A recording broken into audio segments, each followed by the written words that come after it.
Have you ever felt like you were doing everything right, following God, walking in obedience, and suddenly a massive storm hit out of nowhere? Even worse, what if it felt like Jesus was asleep while your whole world was falling apart?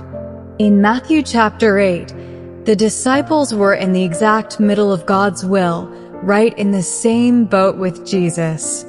Yet, they found themselves trapped in a terrifying, life-threatening tempest. What do you do when the waves around you are bigger than your faith?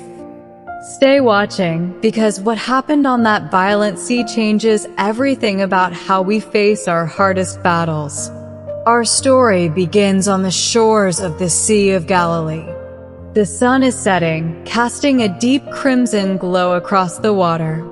Jesus steps onto the wooden planks of a fishing boat, worn by years of salt and tide, and his disciples follow him without hesitation. They had just seen him heal the sick and perform wonders. Following Jesus felt safe. It felt victorious.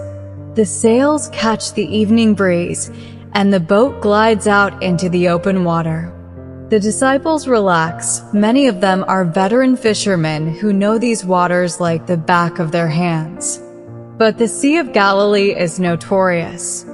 Flanked by high mountains, cold air can suddenly rush down into the warm basin without warning, turning calm glass into a violent cauldron. And that is precisely what happens. Out of nowhere, the sky turns pitch black.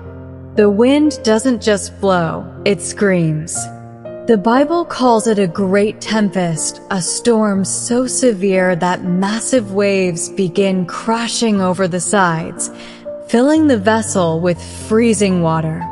The disciples haul on the ropes, bail out water with buckets, and strain against the oars, but the storm is ruthless. The ship is being swallowed by the sea. And where is Jesus? In the stern of the boat, tossed around by the violently surging waves. He is fast asleep. Imagine the absolute panic in the disciples' hearts. They are fighting for their lives while the Son of God rests his head on a cushion. The contrast is unbearable. Panic turns to desperation. Abandoning their nets and ropes, they rush to the back of the boat.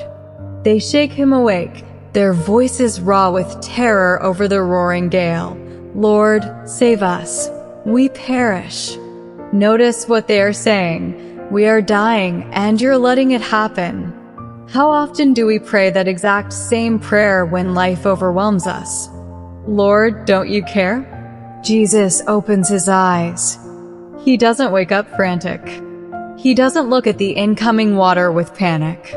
Amid the howling wind, the crashing waves, and the screams of grown men convinced they are about to drown, Jesus looks at his disciples with profound composure. Before he even addresses the storm outside, he addresses the storm inside them.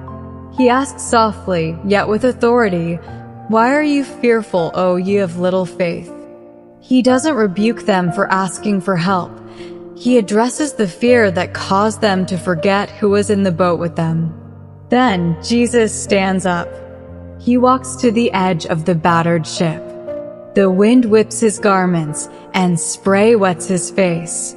He faces the wild, raging elements that human strength could not conquer. And he speaks.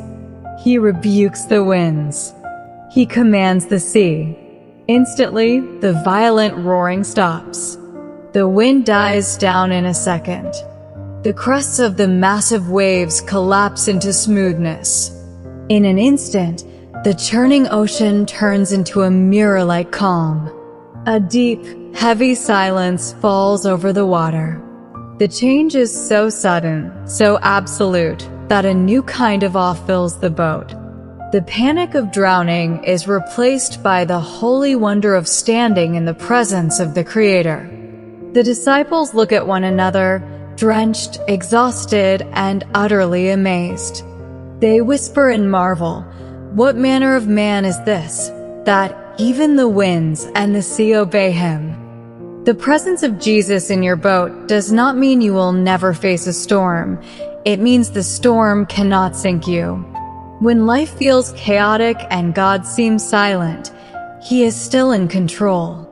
The same voice that spoke light into existence has absolute authority over every wind of adversity, every wave of anxiety, and every storm in your life.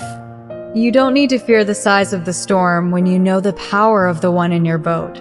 Today, if you are facing a storm in your health, your finances, your family, or your mind, let's take it to the Lord together right now. Lord Jesus, bring your divine peace into my storm and quiet every fear in my heart.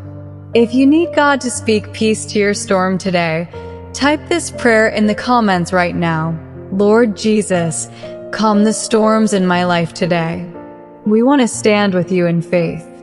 Thank you for watching. Keep your eyes on Him, and remember, He is Lord over the sea. God bless you.